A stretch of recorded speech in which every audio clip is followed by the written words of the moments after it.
Hey, what's going on, everybody? This is Tyrone back with Tech Life. This article comes to you guys from Yahoo News. I'll leave a link to it in the description so you guys can check it out. So it looks like Verizon was in a bit of a trouble.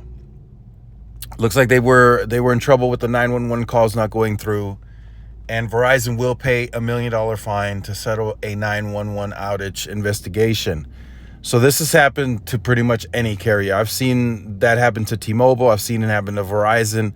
AT&T, and I've seen it happen to Verizon now. The 2022 incident prevented hundreds of emergency calls from going through, the FCC says.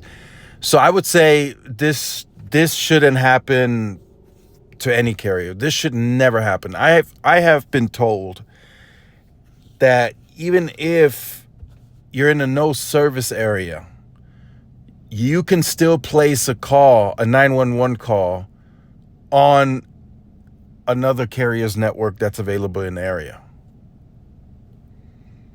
So I think the FCC should put something in place that if there's an outage, that a carrier can roam on another carrier's network. I've said this before, and I stand by that.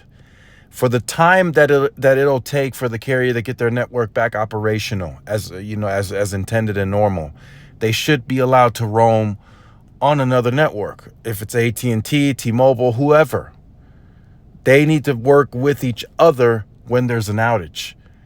You can't just sit there and have an outage and then nothing works. That's just in 2024 going into 2025. That's just not going to work anymore. There's going to be too much AI. There's going to be too much technology that's being developed that is going to require for cell phones and a mobile connection to be that much more important. So the FCC really needs to consider this and step in and say, look, if you're out, you can roam on another carrier's network.